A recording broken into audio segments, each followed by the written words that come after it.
if no one else was in the cave, it was just them, because they've noticed that someone else was in the cave, you know? What the heck happened? What's up, Rad Fam? Are you somebody that likes to go camping or maybe hiking, particularly alone? Well, after this video, you're never gonna want to do that again. But also, why would you ever want to do that in the first place? Are you okay? Today, I want us to go explore another creepy Ask Reddit thread where users share the most chilling experiences they've had in those circumstances of being outside alone in the middle of nowhere, camping or hiking, or just, you know, in the woods by themselves, because apparently these people have never seen a horror movie. So let's go get some nightmare fuel. I live at the base of a mountain, which is fairly secluded. No humans go there except for me and other people from my family. One summer evening, I decided to climb to the top, which takes about 2 hours, so I set off with my 3 dogs. So this person's not really alone. I would feel much more comfortable being somewhere with 3 dogs, you know?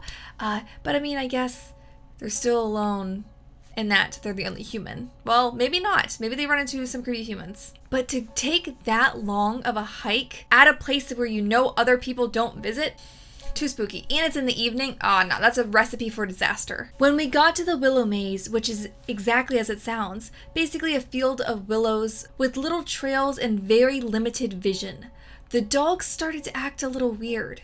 And while they usually run ahead and do the hike multiple times, they stayed right by my side and seemed very anxious. Okay, that's literally giving me goosebumps. I mean, snakes, bears, anything else that's venomous or that can hurt you can be hiding in, you know, a willow field. So it's probably not the smartest to go hiking in a place where you can't clearly see like the threat. But yeah, if my dog started acting weird and I'm by myself, oh no, I am turning my butt around. Not today. Their anxious energy rubs off on me and suddenly I'm feeling eyes on me. Oh my God. And hearing rustling in the bushes. That's when I hear a faint laughter of a man. And that's also when I ran the F out there as fast as humanly possible. When I got home, I told my dad and he told me that there was a murder in that area and that he hears that all the time. What? But didn't want to tell me unless he absolutely had to. I think that's something you absolutely have to tell somebody that you heard. What the heck? He hears it all the time, then why does he keep going there? Was this a murderer that was caught? Or are they still on the loose? Well, I mean, I guess if it's still on the loose, he should definitely not go there, because if he didn't tell his child that there's a murderer on the loose in a place that's secluded where they frequently visit by themselves, that would be horrible parenting. I love caving. Absolutely love it. I even joined a caving club. They send you an information packet once a month about featured cave tours. I don't know like where this is going. Caves, you know, I'm not a very claustrophobic person, but I feel like I'm like normally claustrophobic, you know? Whereas I can be like in a closet, for instance, be fine. The idea of being in a small cave, no. Have you seen As Above, So Below or The Descent? Yeah, no thank you. Caves are creepy. Especially if they're ones that you have to really snug yourself in to like get through like a little passageway. No. They sent out a packet containing a 7 to 8 hour wild man caving tour. I've been on wild man tours before. They're not too difficult. Maybe some rappelling or mild climbing. Nothing over an hour. This one had a real danger. Climb too much to the right and you get stuck. Slip too far and you can fall in a hole. Getting rescued in a deep cave is basically impossible. Then why would you want to do it? There were 5 of us, 3 tour guides, me and another person. Okay, so they didn't go like completely alone. About halfway through the cave, they let us rest on this off shallow ledge thing that was right next to the biggest drop off of the cliff. Why would you do that? The guides told us how with larger groups, they did the typical total darkness, had everyone turn off their headlamps and just look around. Yeah, no, that's when you see like a face in the shadows. When he motioned to us to follow suit, we did. After about 30 seconds, there was this sound. I hope it was bats. It honestly sounded like footsteps and then falling rocks and finally a screech.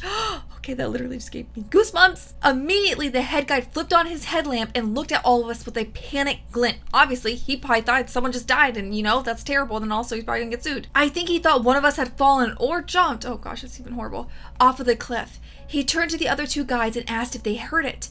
They did, but no one could explain it. They hadn't moved, and us two were still there, so everyone was accounted for. No one moved. If no one else was in that cave, it was just them. Because they've noticed that someone else was in the cave, you know? What the heck happened? He radioed to the surface and asked if any of the other normal tours were missing anyone. This was about 3 hours away from the start of the Wildman path, and without our headlamps, it was literally like staring into a wall of black. There was no way an inexperienced or experienced caver would have made it that far. Oh my god, literally giving me so many goosebumps. The guides asked us if we wanted to continue with the experience, and would understand and refund us if we decided not to. We went along and eventually completed the tour. What is wrong with these people? I have no idea what that could have been. It didn't sound like animal footsteps, and the screech was blood chilling. What do y'all think? Was it somebody playing a prank, possibly? Don't know how, but hey, that's an option, right? Was it, I don't know, somebody reliving their death 1,000 times? That's horrible to think about. Or was it a strange, mysterious animal that's been living in that cave for thousands of years, waiting for its chance to escape and bring the end of the world? My family has a cabin in a remote area of the Rocky Mountains. Okay, right off the bat. Scary, secluded cabin, that's always fun. There's this one particular hike nearby that we would always go on when I was growing up. It would take you up a large hill, cut down into a ravine, and took you down into an abandoned mining cabin. It was really cool, and the cabin was full of old antiques like books and cans and furniture, and it looked like it was a snapshot of like how the cabin looked when it was last inhabited. So last summer, I took my SO onto the hike to show off this cool abandoned cabin. I could see me being talked into this, because I would make it into a YouTube video. So like my terror would be entertainment, I would hope, for you guys. To just do it for funsies would, I don't know, it would take a whole lot of convincing on someone else's part to tell me like, hey, let's go see this abandoned cabin in the middle of nowhere. It had been about 5 years since I had been on this hike. Definitely no then. And it took us a while to find the trailhead because it was so overgrown, meaning nobody else is ever on this trail. Fun. We hacked our way through the brush, and luckily I had a really good memory for the general direction we should be going in. As we were heading down the ravine, we finally saw that roof of the old cabin. Excited that we had found our way through all the brush, we headed towards it. But when we went inside, it was completely different than the last time I had been there. Instead of like cool old furniture antiques, there was a nest. This nest stretched from the floor to the ceiling and across 2 entire walls of the cabin. But the most unsettling thing about it is that the nest was made of bones.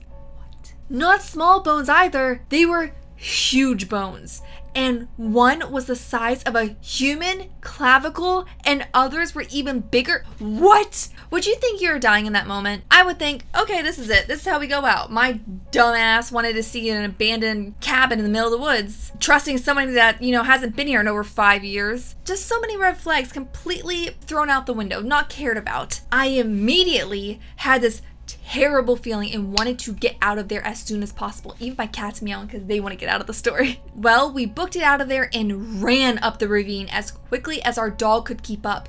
We reached the top in less than 30 minutes and we're at the top of the hill where we could look down and see our cabin below. We stopped to catch our breath at the top, which is fairly flat and has a lot of visibility.